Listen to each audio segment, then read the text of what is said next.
ولم يكن له شريك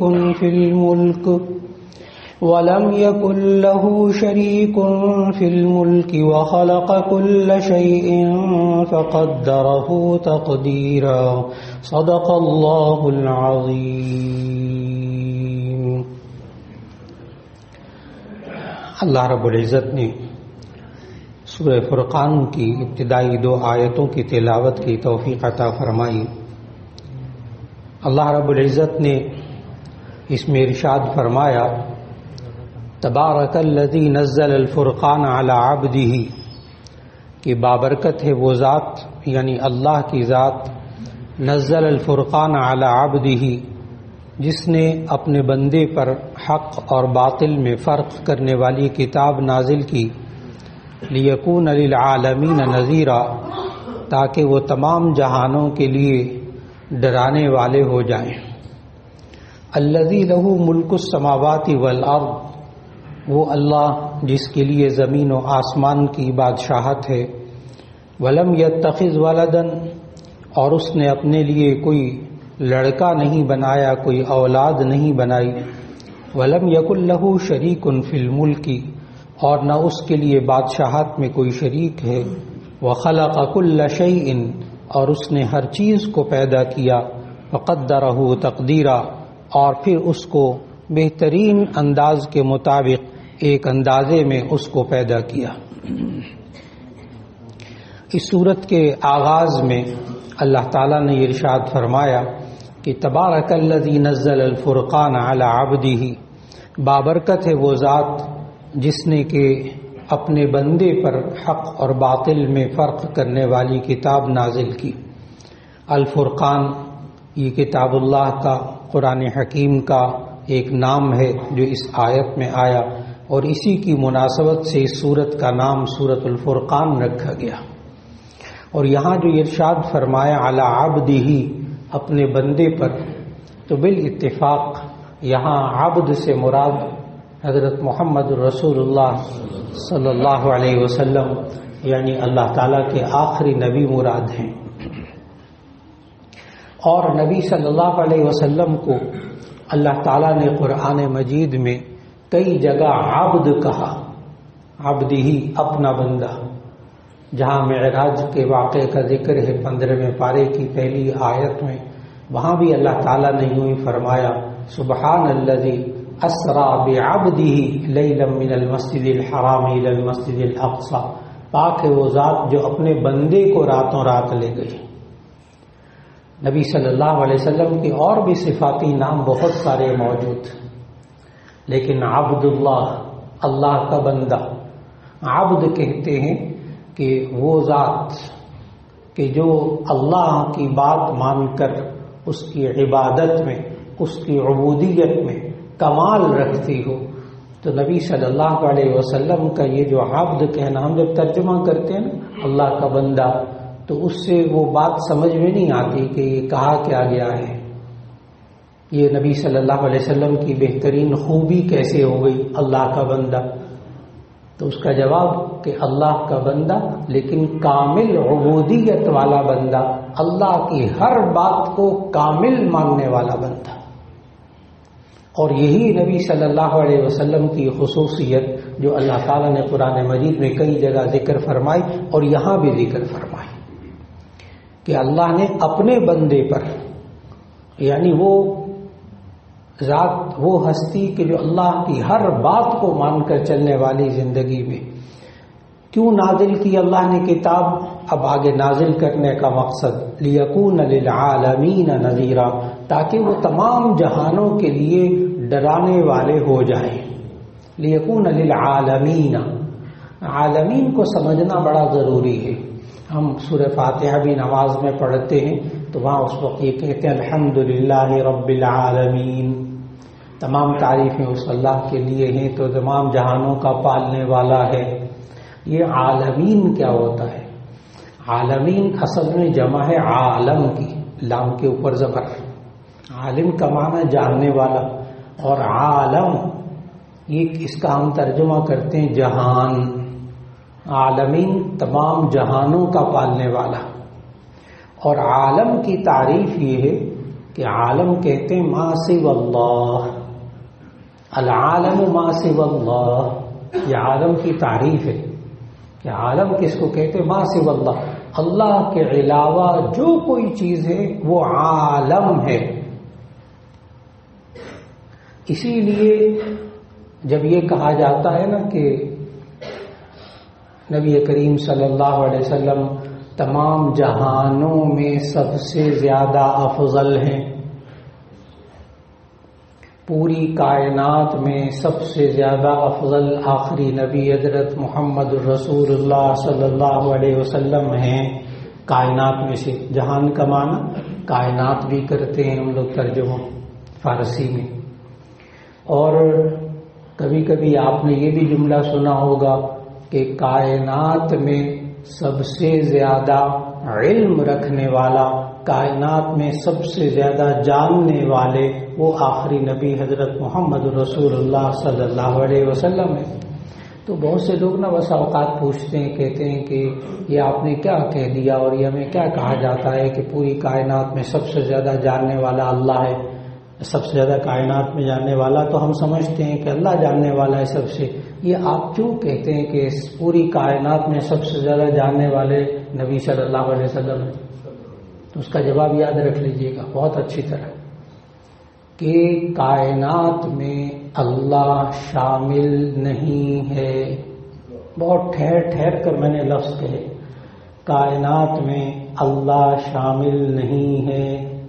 کائنات کسے کہتے ہیں؟ عالم۔ عالم کس کو کہتے ہیں؟ ما سوى اللہ، اللہ کے علاوہ۔ اللہ تو خالق کائنات ہے، وہ کائنات میں شامل نہیں ہے۔ کائنات کو نا ہونے والی، جس کو بنایا گیا ہو اس کو کہتے ہیں کائنات، اس کو کہتے ہیں عالم۔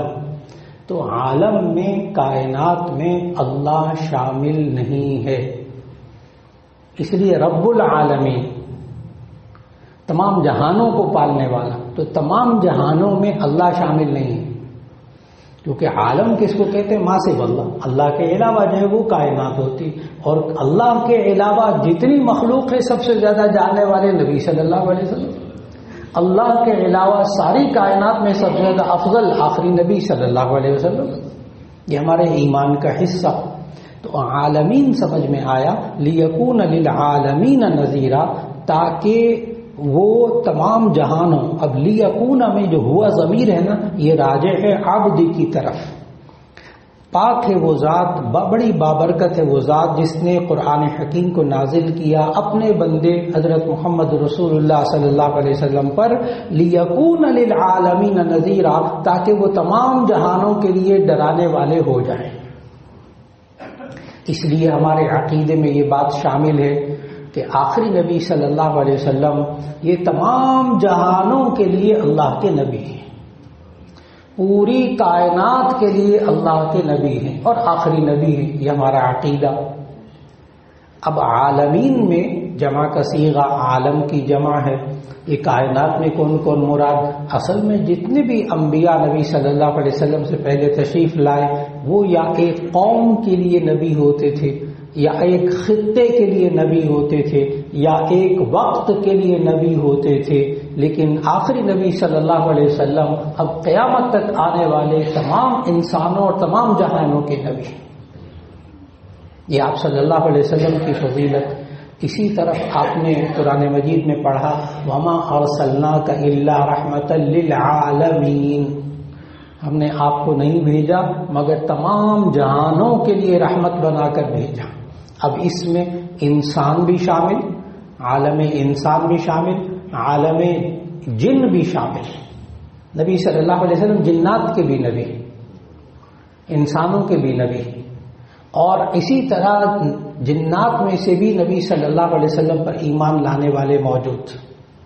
اور اسی طرح جب آپ وما ارسلناک الا رحمۃ للعالمین کی تفسیر میں آپ جب پڑھتے ہیں تو مفسر نے لکھا کہ نبی صلی اللہ علیہ وسلم تمام جہانوں کے لیے رحمت ہے، یعنی عالم نباتات کے لیے بھی رحمت ہے، عالم جمادات کے لیے بھی رحمت، جمادات جامد چیزیں، بے جان چیزیں، ان کی بھی نبی۔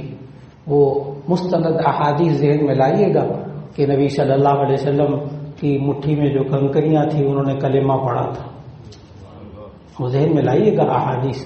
تو عالم جمادات کے بھی نبی، عالم نباتات کے بھی نبی، عالم حیوانات کے بھی نبی، عالم انسان کے بھی نبی، عالم جن کے نبی اس لیے اللہ نے بھیجا تاکہ وہ تمام جہانوں کے لیے نذیر بن کر آئے.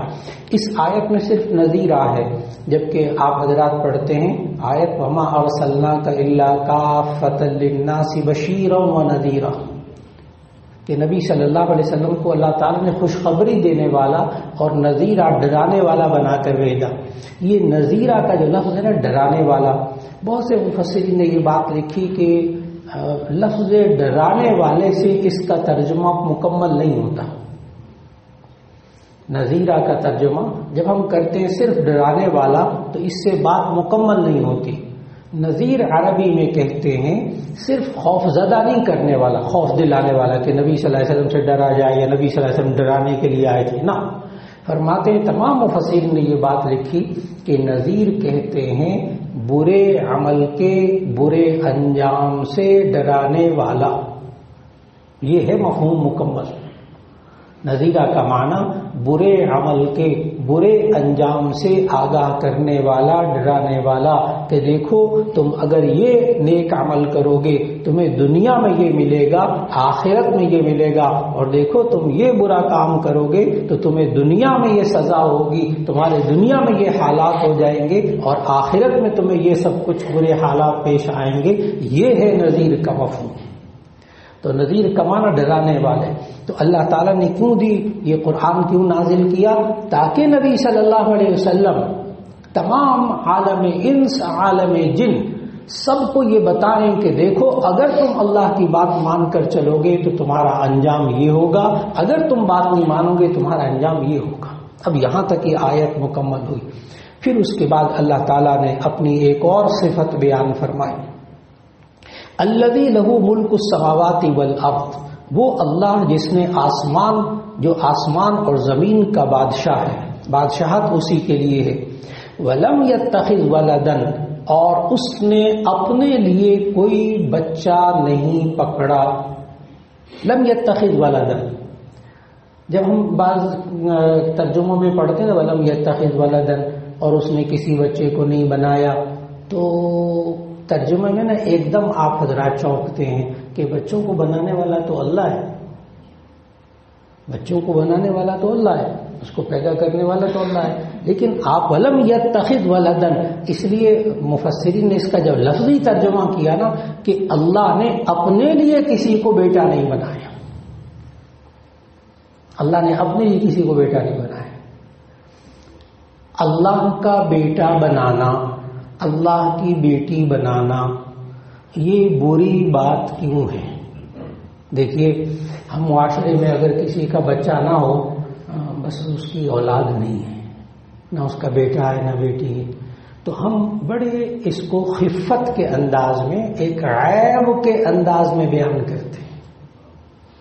کسی کا وہ فلاں کا دیکھو نا بچے ہی نہیں، نہ بیٹا ہے نہ بیٹی، شادی ہو گئی، اتنے سال ہو گئے، کتنے فکر مند ہوتے ہیں. یعنی ہم ایک عیب کے طور پر بتاتے ہیں کسی کا بیٹا ہونا یا نہ ہونا، اور بیٹا ہو تو ہم اس کو فضیلت بتاتے ہیں، فلاں کی اولاد ہے، وہ صاحب اولاد ہے، اس کا بیٹا بھی ہے بیٹی بھی ہے، اس کے اتنے بچے ہیں.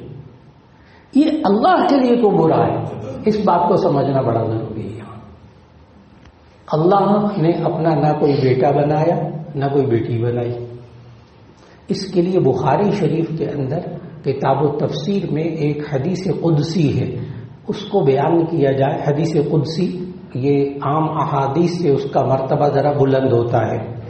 حدیث قدسی کہتے ہیں ایسی بات جو نبی صلی اللہ علیہ وسلم یوں فرمائیں کہ اللہ تعالیٰ نے فرمایا اور وہ بات قرآن میں نہ ہو. نبی صلی اللہ علیہ وسلم یہ فرمائیں کہ اللہ تعالیٰ نے فرمایا اور وہ بات قرآن میں نہ ہو، اسے حدیث قدسی کہتے ہیں. اور وہ حدیث قدسی بخاری شریف میں ہے کہ نبی صلی اللہ علیہ وسلم نے فرمایا کہ اللہ تعالیٰ نے فرمایا یؤذینی ابن آدم ویسبنی. میں لفظی ترجمہ کروں گا، آپ کو حیرت ہوگی تھوڑی سی، لیکن بات سمجھ میں آئے گی کہ اللہ اپنا بیٹا کیوں نہیں بنانے، اللہ اس بات کو کیوں برا سمجھتا ہے کہ اس کا کوئی بیٹا یا بیٹی بنائی جائے. فرمایا کہ اللہ تعالیٰ فرماتا ہے یؤذینی ابن آدم و یسبنی، ابن آدم مجھے تکلیف پہنچاتا ہے اور ابن آدم مجھے گالی دیتا ہے. بہت عجیب لفظ، یؤذینی ابن آدم و یسبنی، ابن آدم مجھے تکلیف پہنچاتا ہے اور مجھے گالی دیتا ہے. تکلیف کیا پہنچاتا ہے؟ آگے اسی حدیث میں وضاحت کہ میں سب چیزوں کو پیدا کرنے والا ہوں، میں نفع نقصان کا مالک ہوں، لیکن ابن آدم کہتا ہے فلاں نے پیدا کیا اور فلاں نفع نقصان دیتا ہے. یہ ابن آدم مجھے تکلیف پہنچاتا. پیدا میں نے کیا ہے سب کو، میں مالک ہوں نفع نقصان کا، اور یہ ابن آدم کبھی کبھی کہتا ہے فلاں نے فائدہ دیا، فلاں نے نقصان دیا، مجھے سمجھتا ہی نہیں ہے فائدہ دینے والا نقصان دینے والا. اور پیدا میں نے کیا ہوتا ہے، کہنے کہ نہیں فلاں نے بنایا ہے، تو مجھے تکلیف پہنچاتا ہے. وَيَسُبُّنِي، اور ابن آدم مجھے گالی دیتا ہے. پھر آگے ہے کہ اللہ تعالیٰ نے حالانکہ قرآن میں کہا مَتَّخَذَ صَاحِبَةً وَلَا وَلَدًا، کہ اللہ نے نہ بیوی بنائی نہ بیٹا بنایا اپنے لیے. کیوں؟ اب یہ گالی کیسے ہو گئے؟ اب اس بات کو بھی سمجھنا ہے کہ اللہ برا کیوں سمجھتا ہے اپنے لیے بیٹا بنا. تو اس کا جواب غور سے سنیے گا کہ اگر عام انسان کی اولاد ہو تو وہ اولاد اس کے نسب میں شریک ہو جاتی ہے، اولاد اس کی وراثت میں شریک ہو جاتی ہے. اور جب اللہ کا بیٹا بنایا جائے گا تو وہ اللہ کی ذات میں شریک ہو جائے گا، اللہ کی صفات میں شریک ہو جائے گا. یہی غلطی ہوئی یہود و نصارہ سے جو اللہ نے قرآن میں ذکر کی. وقالت الیہود عزیر ابن اللہ وقالت النصارى مسیح ابن اللہ. یہود نے کہا کہ عزیر علیہ السلام اللہ کے بیٹے، اور عیسائیوں نے کہا، نصارہ نے کہا کہ عیسیٰ علیہ السلام اللہ کے بیٹے. اب ہوا کیا بعد میں کہ یوں کہا کہ عیسیٰ علیہ السلام اللہ کے بیٹے ہیں، اور آپ کو معلوم کہ پھر انہی عیسیٰ علیہ السلام کو اللہ کا بیٹا بنایا اور انہی کو 3 خداؤں میں سے ایک خدا بنایا. عقیدہ تثلیث، 3 خدا، عیسیٰ، روح القدس، مریم. یہی وجہ ہے کہ جب بیٹا بنایا تو وہ بیٹا اللہ کی خدائی میں بھی شریک ہے. اور اب گالی کس کو دیتے ہیں؟ وہاں محدثین اس حدیث کی تفسیر میں لکھا کہ گالی کس کو کہتے ہیں؟ گالی کہتے ہیں کسی کی طرف ایسی بات کو منسوب کرنا جو اس کے اندر عیب کو ظاہر کرے، اس کو گالی کہتے ہیں. وہاں سب ان کی تشریح کی ہے. گالی کس کو کہتے ہیں؟ کسی کے ساتھ ایسی بات منسوب کرنا جس سے اس کا عیب ظاہر ہو. تو انسان کی اولاد ہو، انسان کا بیٹا، انسان کی بیٹی، یہ انسان کی خوبی ہے. اور اللہ کا بیٹا یا بیٹی بنانا یہ اللہ کے اندر عیب نکالنا ہے، یہ اللہ کو گالی دینا ہے. اب سمجھیے گا اس بات کو کہ جب انہوں نے کہا کہ عزیر علیہ السلام اللہ کے بیٹے تو اللہ کو اتنا برا لگا جیسے کسی کو کوئی گالی دیتے. کیوں؟ یہ تو خدا کی خدائی میں شریک ہو گیا، ایک اور خدا بنا لیا، ایک اور معبود بنا لیا انہوں نے. اس لیے اللہ نے یہاں کہا وَلَمْ يَتَّخِذْ وَلَدًا. اچھا، اللہ نے نا اپنا بیٹا بھی کسی کو نہیں بنایا، بیٹی بھی کسی کو نہیں بنایا. قرآن مجید میں بنات اللہ کا لفظ آتا ہے کہ وہ اللہ کی بیٹیاں ہیں. یہ صائبین کرتے تھے. یہ صائبین آپ نے نام سنا، پڑھا بھی قرآن مجید میں. والذین آمنوا والذین ہادوا والنصارى والصابئین، یہود و نصارہ اور صابئین. صابئین یہ ستارہ پرست، اللہ کو ایک مانتے تھے لیکن مختلف ستاروں کی بھی پوجا کرتے تھے، اور اس کے ساتھ ساتھ فرشتوں کو اللہ کی بیٹیاں قرار دیتے تھے. یہ بیٹیاں بھی سمجھ لیجیے گا کہ کون بیٹیاں کون بناتا ہے. قرآن مجید میں موجود کہ یہ صابئین جو تھے یہ فرشتوں کو اللہ کی بیٹیاں قرار دیتے تھے. اس پر اللہ نے کہا وَلَمْ يَتَّخِذْ وَلَدًا. اللہ نے کسی کو بیٹا نہیں بنایا. وَلَمْ يَكُنْ لَهُ شَرِيكٌ فِي الْمُلْكِ، اور اس کی بادشاہت میں کوئی شریک نہیں. وَخَلَقَ كُلَّ شَيْءٍ، اور اس نے ہر چیز کو پیدا کیا. فَقَدَّرَهُ تَقْدِيرًا، بہترین انداز میں پیدا کیا. اس پر مفسرین نے کتابیں لکھی، خاص طور پر امام غزالی رحمہ اللہ کی کتاب ہے کہ اللہ نے مخلوق میں جو بھی چیز پیدا کی اس کو بہترین انداز سے پیدا کیا. یعنی انسان سوچ نہیں سکتا اس کی کیفیت کے بارے میں، اس کے بنانے کے بارے میں، اس کی خصوصیات کے بارے میں۔ خود انسان کو اللہ نے بنایا، بہترین انسان کو بہترین طریقے سے بنایا۔ چاند سورج کو بنایا تو بہترین بنایا، ان درختوں کو بنایا تو بہترین بنایا، یہاں تک کہ انسان کہہ اٹھتا ہے وہ آیت کہ فتبارک اللہ احسن الخالقین۔ کتنی بابرکت ذات ہے جس نے ہر چیز کو جب پیدا کیا تو خوبصورت ترین پیدا کیا، بہترین انداز کے مطابق پیدا کیا۔ وآخر دعوانا ان الحمد للہ رب العالمین۔ الحمد للہ رب العالمین۔ اللهم صل علی سیدنا ومولانا محمد وعلى آل سیدنا ومولانا محمد وبارک وسلم۔ ربنا آتنا فی الدنیا حسنۃ وفی الآخرۃ حسنۃ وقنا عذاب النار۔ ربنا لا تزغ قلوبنا بعد إذ هديتنا وهب لنا من لدنك رحمة إنك أنت الوهاب۔ یا اللہ ہمارے گناہوں کو معاف فرما۔ یا اللہ یہ رحمت کا عشرہ جاری ہے، پہلا عشرہ رحمت کا ہے رمضان کا، اے اللہ ہم سب کو اپنی رحمت سے نواز دے۔ یا اللہ ہمارے گھروں پہ رحمت نازل فرما، ہمارے ملک پر رحمت نازل فرما، پوری امت پر یا اللہ رحمت نازل فرما۔ یا اللہ سب کے اوپر ایک ایک شخص پر اپنی رحمت نازل فرما، اور یا اللہ ہم سب کو پابندی کے ساتھ 5 وقت نماز پڑھنے کی توفیق عطا فرما، قرآن حکیم کی تلاوت کرنے کی توفیق عطا فرما، گناہوں سے بچنے کی توفیق عطا فرما، ہر شخص کی جان مال عزت و آبرو کا احترام کرنے کی توفیق عطا فرما۔ یا اللہ تمام بیماروں کو شفائے کاملہ نصیب فرما، تمام پریشان لوگوں کی پریشانیوں کو دور فرما۔ یا اللہ ہم سب کو فکر آخرت نصیب فرما۔ وصلی اللہ تعالی علی خیر خلقہ محمد وآلہ واصحابہ اجمعین برحمتک یا ارحم الراحمین۔